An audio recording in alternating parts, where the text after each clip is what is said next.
Hey everyone, it's Jerry at the Fledge. Welcome to another episode of Every Damn Day. Today on the show we have a special guest for Halloween because it's one of our favorite holidays. I know it's one of her favorite holidays. How you doing today, Tiesha? Hi, I'm doing So great.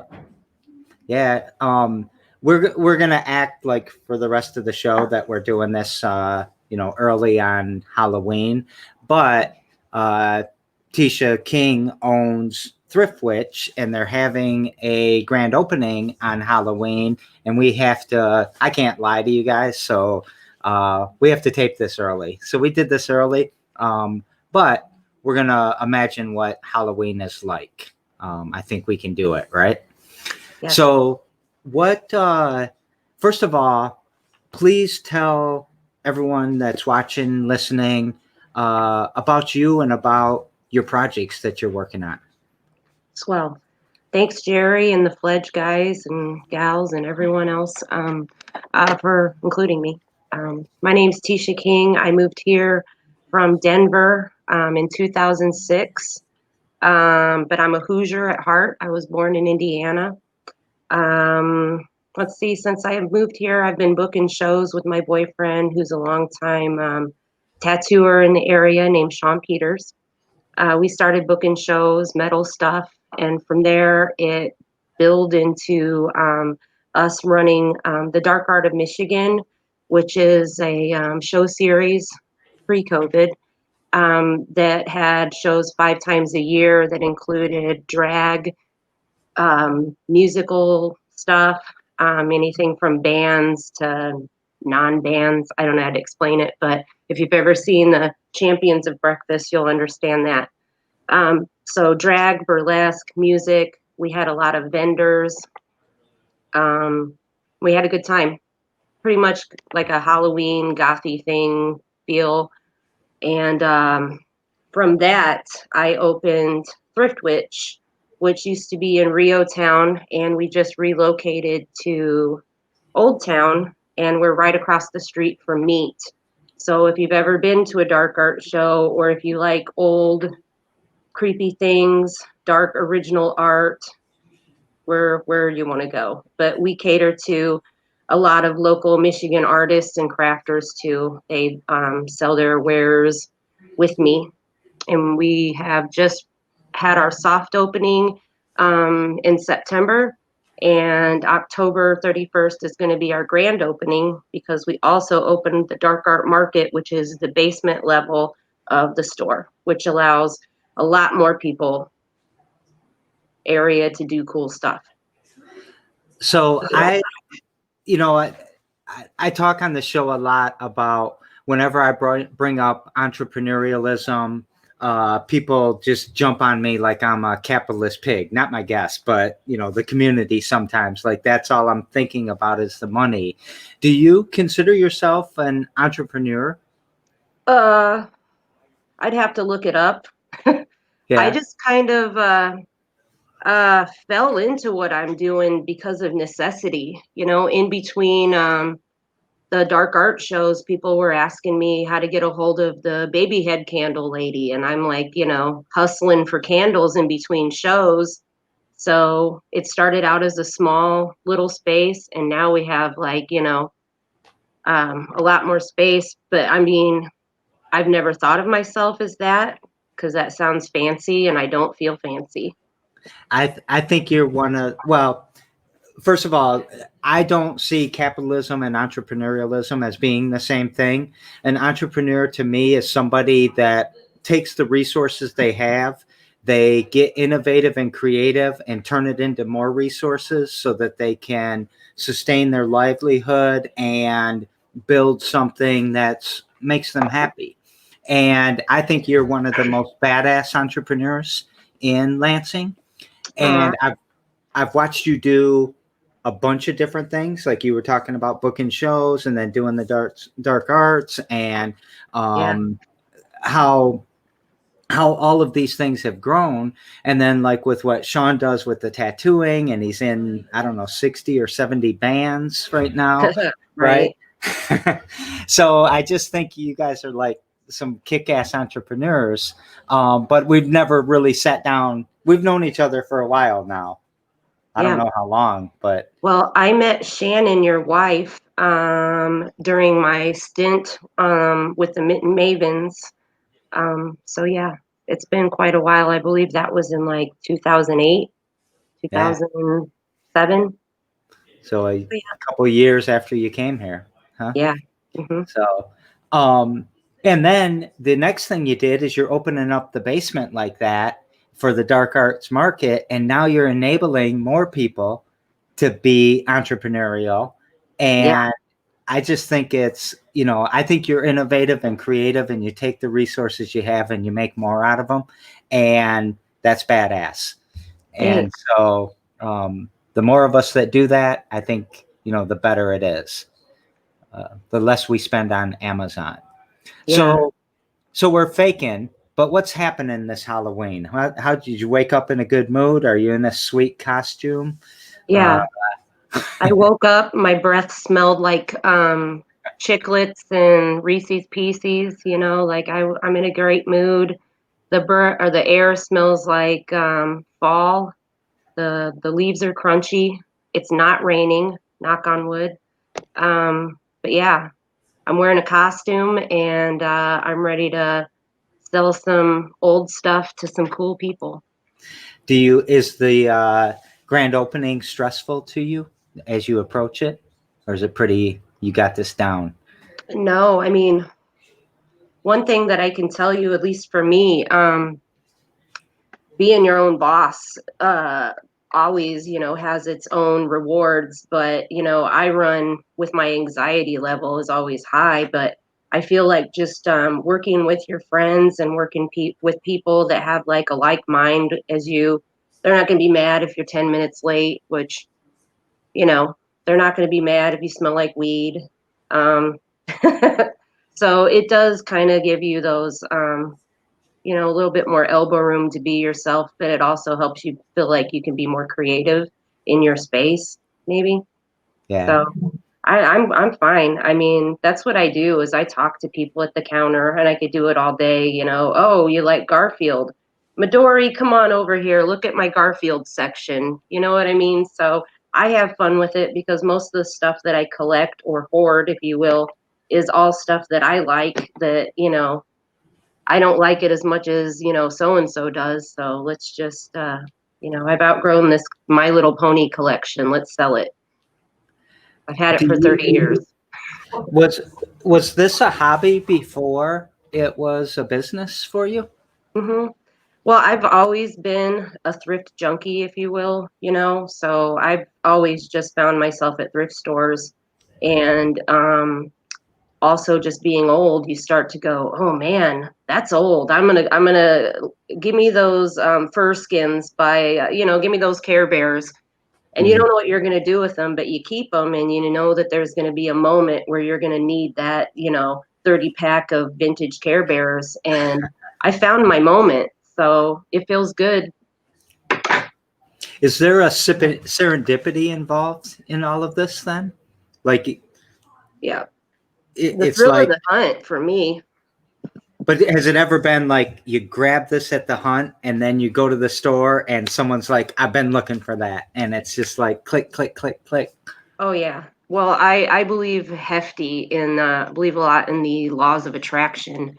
So, you know, I definitely kind of put in my mind like, hey, I'd like to find this. And, you know, I find it and I know somebody who wants it and it's just like any other product, you just got to know your product. And if you're happy with it, it makes you happy. Yeah. So is there something you do every damn day that kind of pushes your needle forward or pushes your mission forward? Do you have a mission? What's your mission?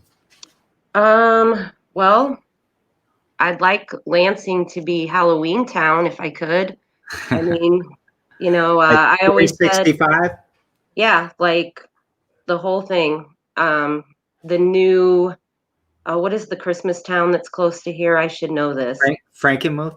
Frankenmuth. Yeah, we should be like I'd love to have like a wax museum, just different spooky kind of things going on. But I mean, we had Festival of Oddities show up in Lansing. It's now in Charlotte, but I mean, it's just a lot of spooky people that want to get together and do stuff. So I'm really looking forward to a lot of new things that I can't even think of that I just want to go and enjoy. And can you imagine what we could do with an old GM factory to make spooky houses and all this Halloween stuff? Yeah, That'd be that would be amazing. I didn't know that was in your dreams there. cool. Well, So if I could have a dream, I'll put this out there. With Thrift Witch being on Turner Street and Dark Art kind of, being on hold because of large venues being, not allowed to do my show or whatever. But I would definitely like to put into my future on my dream board for Dark Art to be able to take over Turner Street, much like, Blues Fest, Pride, and all those. I bet we could have a good time out there. I bet That's you my that would dream. be That's my good. dream. Do you think those stores are the crowd that could do it? I can see some of them for sure. Oh yeah, there's a lot of other stores coming in there. From my understanding, Odd Nod Art Supply is moving over there. Twiggy's just moved in. Metro Retro's always been there. Bad Annie's. So there's a lot of like, vintage and cool stuff. And Meat is right there, and they've kind of got like a heavy metal theme. So Yeah. and with me being there and more cool stuff coming in, I think that it's definitely something that they would like to have over there. You're going to easily make that happen. Yeah. Put it out there. So, is there something you're doing every damn day to push these needles forward, to push this mission forward? Yeah, I mean, just reaching out, finding new people locally that like what we do, making a gang, making a community. That's what I do. I get emails or messages every day. Hey, I don't know where you people hang out, but I sure'd like to find out, So just kind of having this storefront has changed everything for me and Dark Art. It's just definitely made it serious, like people that maybe didn't notice or, didn't care about spooky stuff or like, well, wait a minute, what are these spooky kids doing over here? So that's what I do every day is create community and make sure, everybody within my community is doing good. I'm going to come back to that in a second, but one thing, sometimes when people take their hobby and they turn it into their business, it wrecks it for them. It sounds like that is not the case at all. This is accelerating.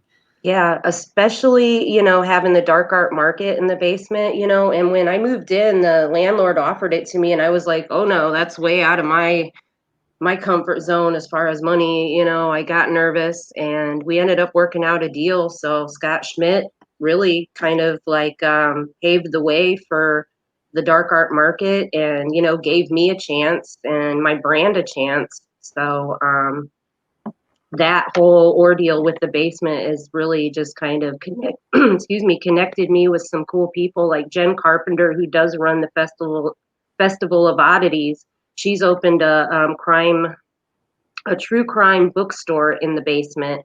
And I've got people from New York News reaching out to me wanting to know how to get a hold of her. So we must be doing some stuff together that's pretty magical, and I'm just excited about it. Do you want to give any shout outs for any of the other people in the basement or? Yeah, go ahead. The main one is Cult of Death. Is Cam Early and his wife Darcy. They were probably the deciding factor. Like, if I can't get Cam to do this with me, I don't know, man. Like, I got to have a buddy. So he and his wife agreed to do it, and they were our first. And then a buddy of mine that I met from Dark Arts, Colleen Conrad, and coworker from the Avenue, Ralphie, they opened a store called Crybaby Mini Mart. And it's a little eclectic group of, candles and art and weird old stuff. And then in December, I've got monkey stuff moving in, and I know that they make a lot of jewelry, a lot of knitted things. So, I mean, there's really something for everybody there. It's not just like, well, if I'm not goth, then forget about it. Like you'll find something for So, everybody.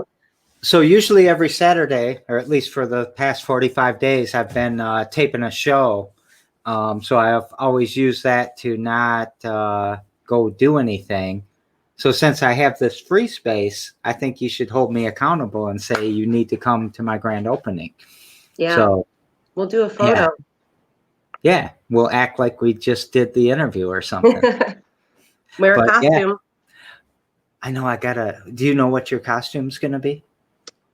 Not 100%. I don't. Not 100%. I quit dressing up a few years ago. I don't quite know why.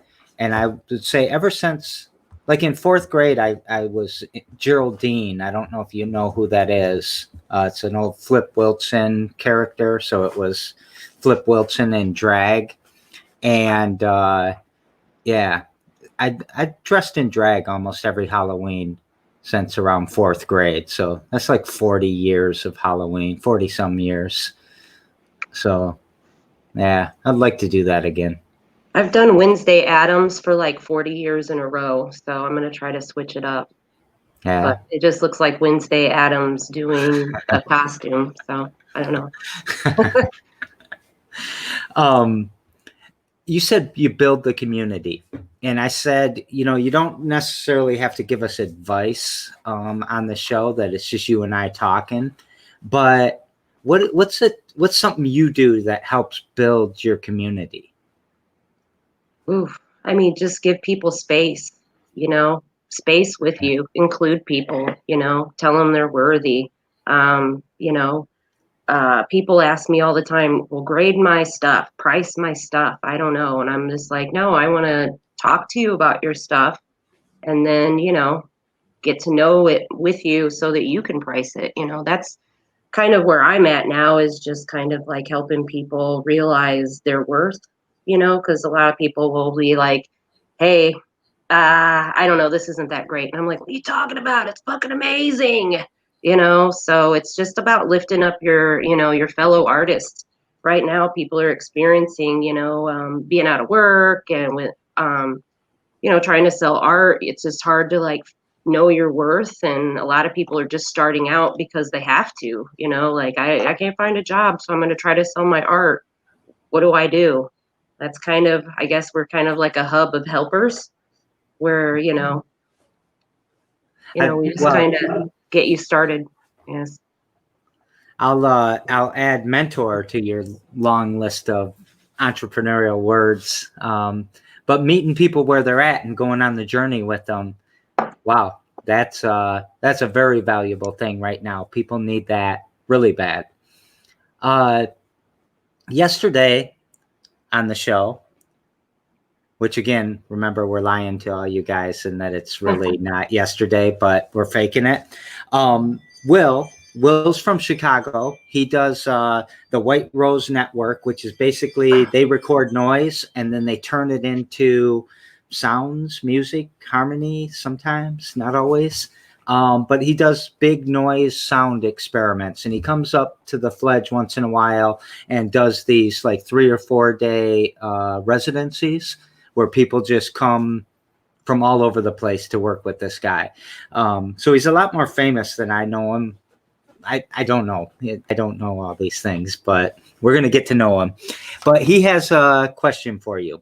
What is the strangest, weirdest, most interesting thing that you found that wasn't what you purchased? So, for example, if you purchased a shirt and it had a pocket, if you found something in the pocket, like a note to a lover or something like that, what's something? Tell us a good story about that. Well, the coolest story that could be a great short story, but ended up not being the ending that we all had hoped for, was I bought a really old Ouija board on Facebook Marketplace, And the guy said that he bought a house and it was just up there in the attic and he don't know, whatever, So I get it home and I start looking at it and I'm looking in the box and there's like paper in there and I'm like, oh, maybe it's a brochure. And I'm like huge about brochures, excuse me, on in old stuff, it just kind of tells more of the story. But I opened it and it was a letter and it was in German. So I just imagined that it was like this letter, and we had I posted about it on Facebook and we concocted all these stories, but we finally had. Oh, you hit your mute button. Should be a mute down at the bottom of the page. There you go. Okay, I'm sorry. But it ended up just being, hey, I'm in bed sick and I miss you guys kind of a thing. But it was we followed the whole story, but it could have been really cool. And it was really creepy wrote, it was just really old. It was from like 1937 or something, it was old. But yeah. How you found someone to translate it for you and all of that, or Yeah. There was like a whole group of people that were translating it, but they all kind of came at the same end. Was there something else you were trying to chase down just recently too?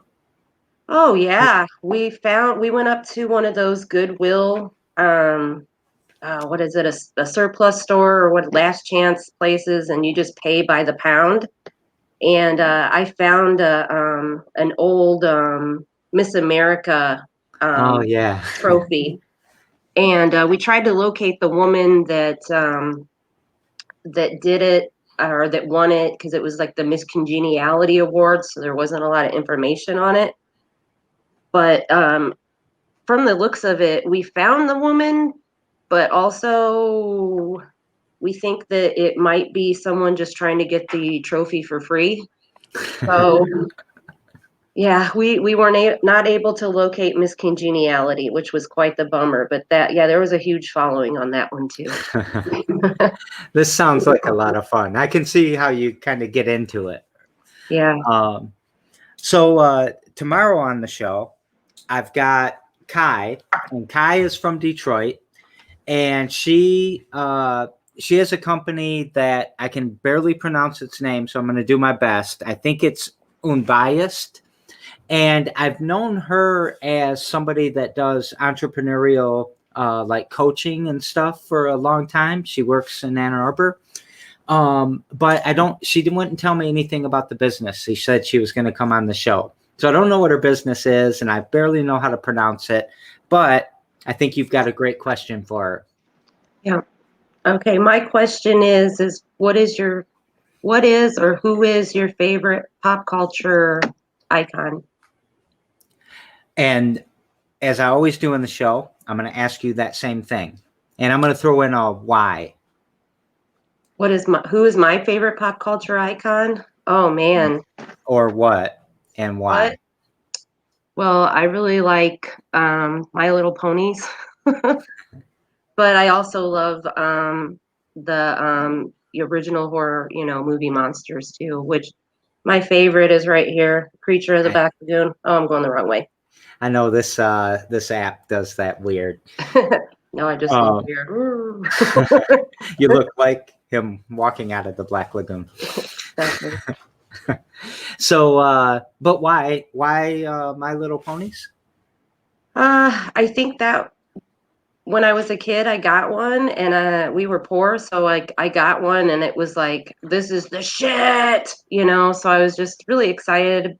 I like combing its hair, and then as I got older, I just kept following it. I'm a brony. I'll admit it. I haven't watched the new cartoon, but I definitely. Part of my job is bringing home ponies and washing them up and combing their hair. So, I mean, I'm fulfilling my lifelong dream right here in a nutshell. That must be why I like that Evel Knievel thing that cranks up and goes over the jump. When I got that, I felt rich. Yeah. So you're bringing back memories. There's a lot of weird things. Not weird things. A lot of dynamic is what I mean in what you do. Yeah, and on the other hand, I collect Ouija boards. So, like, my Little Pony Ouija board collection is, and Yeah. Furbies. I don't know. There's something wrong with me. I remember I bought Shannon a gift of that Ouija board, like purse. It was a box purse that I Yeah, bought for Christmas one year, I think. back when I made cigar box purses. Yep, Yeah, that remember was cool. that. Long time So, ago. I'm going to just say a couple like Fledge-like advertisements. Sure. Please remember to subscribe to the Fledge's YouTube channel for Every Damn Day, which airs every damn day at 2. We've got 99 Problems, but a Pitch Ain't One coming up tomorrow at 3 p.m. So that's this Sunday. And we have started a new series called 10,000 Fledges, where we're talking about how to build fledges in other cities. And yeah, every damn day, 2 p.m. every day. So I always ask the guest, take us out with something. Starting to get cold. If you have coats, shirts, socks, gloves, bring them to Thrift Witch and we'll give them to Punks with Lunch locally. Julia Miller is an angel and I love her. Come see Thrift Witch. Hope Dark Art comes back soon. Thanks for including me, guys. We hope that Dark Arts comes back soon. And thanks for the shout out to PWL. And love you very much, Tiesha. You're doing great work. Thank you, Jerry. I'll talk to you soon. Have a very happy Halloween and a very happy grand opening. Thank you. You too. See ya.